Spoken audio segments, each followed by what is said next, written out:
Жұлдыз жорамал. Армысыз тыңдарман, назарларыңызға бүгін 27 сәуірге арналған жұлдыз жорамалын ұсынамыз. Үлкен адам мен сізді не мазалайтын жайында бөлісіп көріңіз. Мүмкін ол сіздің сұрақтарыңызға жауап табуға көмектеседі. Кездейсоқ алтындай болып көрінетін нәрсе тапсаңыз, жылтыраған заттардың бәрі бірдей алтын емес екенін ұмытпаңыз. Бүгін кез келген дүниеге қуанасыз. Егер сіз өз күшіңізді жинамасаңыз және бір нәрсені өзгертуді бастамасаңыз, онда жағдайыңыз нашарлауы мүмкін. Бүгін ұзақ уақыт бойы шетке сырылып келген шағын жұмысты аяқтауға тамаша уақыт. Өзіңізді құдіретті деп санамаңыз, мүмкін емес нәрсені қайта жасауға тырыспаңыз. Ұйқыңызды қандырмасаңыз, көптеген түсініксіз әрекеттер жасай аласыз.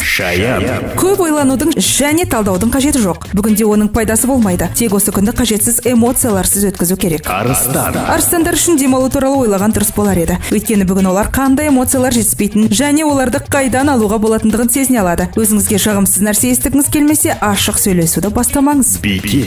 Жұмыспен байланысты сұхбат болса, қиындықсыз өтеді. Айналаңыздағы табиғаттан ләззат алыңыз. Балалармен қарым-қатынас жасауға қолайлы күн.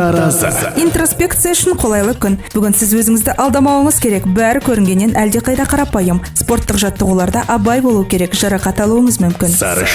Өзіңізді жаңа бизнесте сынап көріңіз. Ол сәтті болуы мүмкін. Басшыңызбен келісуге тырысыңыз. Бүгін сіздің мінезіңізді көрсету үшін қолайлы күн емес. Демалуға мүмкіндік беріңіз. Проблемалар ертеңге дейін күтіледі. Ал бүгін тек бейбітшілік пен келісім күні. Бүгін сіздің ойыңызға келетін идеяларға тоқталудың қажеті жоқ. Олардың оң нәтиже беруі екіталай. Кешке демалуға тырысыңыз және ештеңе туралы ойламаңыз. Ертең ақ өз проблемаларыңызға ораласыз. Олар бәрібір сізден қашпайды. Су құйғыш үшін ескі уәделерді есте сақтау үшін тамаша күн. Бүгін сізге бәрі қарсы біріккендей болып көрінеді. Жұлдыздар балықтарға жұмыста немесе компьютерде отыруға емес, ерте ұйықтауға кеңес береді. Бүгін балықтар энергияның жарылысын сезінеді, бірақ оны асыра орындамаңыз. 27 сәуірге арналған жұлдыз жорамалымыз осындай. Жұлдыздарыңыз жарық болсын. Жұлдыз жорамал.